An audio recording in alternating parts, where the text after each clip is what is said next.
Creatine किसी भी experience lifter का फेवरेट सप्लीमेंट। क्रिएटिन के ऊपर दुनिया भर में बहुत रिसर्च हुई है, तभी भी लोग क्रिएटिन लेने से डरते हैं। और उसका रीज़न है क्रिएटिन के साइंस की इनफ इंफॉर्मेशन ना होना। क्रिएटिन हमारे बॉडी में काम कैसे करता है, कौन से टाइप का क्रिएटिन लेना चाहिए, क्या इसके कोई साइड इफ़ेक्ट्स हैं। इस वीडियो में मैं इन सारे कॉमन सवालों का जवाब दूंगा ताकि आपको क्रिएटिन के बारे में मैक्सिमम नॉलेज मिल सके। क्रिएटिन क्या होता है? क्रिएटिन एक ऑर्गेनिक मॉलिक्यूल रहता है जो 3 अमीनो एसिड से बना होता है। क्रिएटिन हमारी बॉडी में नेचुरली मिलता है और जो हमारी बॉडी है वो खुद का क्रिएटिन प्रोड्यूस कर सकती है। क्रिएटिन जो है वो कई फूड सोर्सेस जैसे कि चिकन, फिश या बीफ में भी मिलता है, पर क्रिएटिन अमाउंट इतना नहीं रहता कि जिससे आपको क्रिएटिन के सारे परफॉर्मेंस इफ़ेक्ट दिखें। यही रीज़न है कि हम क्रिएटिन सप्लीमेंटेशन करते हैं हमारी डाइट में। अब कौन सा क्रिएटिन लेना चाहिए? बाज़ार में कई तरह के क्रिएटिन रहते हैं और मैं जो रिकमेंड करूँगा वो है क्रिएटिन मोनोहाइड्रेट। कई स्टडीज़ ने साबित किया है कि क्रिएटिन मोनोहाइड्रेट जो रहता है वो मसल क्रिएटिन लेवल को बाकी तरह के क्रिएटिन से ज़्यादा बढ़ाता है। जब हम जिम जाते हैं और वेट्स उठाते हैं तो हमारी जो बॉडी है वो एटीपी नाम का मॉलिक्यूल एनर्जी के लिए इस्तेमाल करती है। एटीपी है एडिनोसाइन ट्राइफॉस्फेट। जब हमारी बॉडी को एनर्जी की ज़रूरत रहती है, फॉर एग्ज़ाम्पल मसल कॉन्ट्रैक्शन के लिए, तो हमारी बॉडी वो एटीपी मॉलिक्यूल को ब्रेक डाउन करती है एडीपी और एनर्जी में। और एटीपी है एडिनोसाइन डाइफॉस्फेट, यानी कि इस मॉलिक्यूल में एक फॉस्फेट ग्रुप कम रहता है। यही एनर्जी जो रिलीज़ होती है एटीपी के ब्रेकडाउन में, वही एनर्जी हमारी बॉडी वो एक एक्स्ट्रा रैप के लिए इस्तेमाल करती है। हमारी बॉडी में जो मैक्रोन्यूट्रिएंट्स रहते हैं यानी कि कार्ब्स, प्रोटीन्स एंड फैट्स, ये 3 डाइजेशन के बाद एटीपी के फॉर्म में ही स्टोर होते हैं। यानी कि जब हमारे बॉडी में ज़्यादा एटीपी रहता है, हमारे पास ज़्यादा एनर्जी रहती है। तो जब हम क्रिएटिन के साथ सप्लीमेंट लेते हैं तो हमारे बॉडी के एटीपी लेवल्स बढ़ जाते हैं, जिससे हमारी एनर्जी बढ़ती है और इसकी वजह से जो फोर्स प्रोडक्शन है जिम में वो भी बढ़ता है, जिसकी वजह से हम थोड़ा सा ज़्यादा वेट उठा सकते हैं या वो एक एक्स्ट्रा रैप निकाल सकते हैं। तो एक स्टडी ने दिखाया था कि एक नॉर्मल डाइट जिसमें कि क्रिएटिन सप्लीमेंटेशन नहीं रहता, वो हमारी बॉडी के क्रिएटिन स्टोर्स 60 to 80% से फुलफ़िल करता है। जब हम क्रिएटिन सप्लीमेंटेशन करते हैं तो जो हमारे क्रिएटिन स्टोर्स रहते हैं वो 20 to 40% ज़्यादा भर जाते हैं। क्रिएटिन स्टोर्स को भरने के प्रोसेस को हम सैचुरेशन कहते हैं। अब बात करते हैं सर्विंग साइज़ के बारे में, यानी कि दिन में कितना क्रिएटिन लेना चाहिए।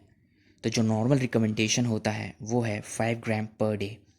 अगर आप दिन में 5 ग्राम क्रिएटिन लोगे तो आपको सैचुरेशन पहुंचने में करीब 1 महीना लगेगा। तो कई कंपनीज रिकमेंड करती हैं कि पहले 4 to 5 डेज़ के लिए आप 20 to 25 ग्राम क्रिएटिन लें, और इसी को हम लोडिंग कहते हैं। तो यह करने से क्या रीज़न रहता है, इससे आपका मसल क्रिएटिन लेवल 1 वीक में फिलअप हो जाएगा। इससे क्या होगा, आपका मसल जल्दी सैचुरेट हो जाएगा। अगर आप लोडिंग नहीं करोगे तो आपको सैचुरेशन पहुंचने में 1 मंथ लग जाएगा। क्रिएटिन क्या करता है? सबसे पहली चीज़, आपकी स्ट्रेंथ और परफॉर्मेंस बढ़ाता है, जिससे आपके वर्कआउट बेहतर हो जाते हैं। दूसरी बात, क्रिएटिन आपका मसल साइज़ इंक्रीज़ करता है, जिससे आपका वेट भी बढ़ेगा। क्रिएटिन जो होता है वो अपने मसल्स में स्टोर होता है और जो वाटर मॉलिक्यूल्स रहते हैं हमारे बॉडी में वो क्रिएटिन के साथ कंबाइन हो जाते हैं, जिसकी वजह से जो मॉलिक्यूल्स में वाटर रिटेंशन है वो बढ़ जाता है।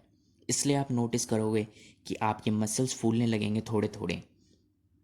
आप एक बात ध्यान में रखिए कि क्रिएटिन सप्लीमेंटेशन के बाद आपको विजुअल चेंजेस इतने नज़र नहीं आएंगे, क्योंकि क्रिएटिन जो है वो एक परफॉर्मेंस बेस्ड सप्लीमेंट है। तो अगर आप पावर लिफ्टिंग करते हो तो आपको क्रिएटिन से बहुत हेल्प होगी। तो अब हमारे देश का सबसे फेवरेट सवाल कि क्या क्रिएटिन स्टेरॉयड है? नहीं, क्रिएटिन स्टेरॉयड नहीं है।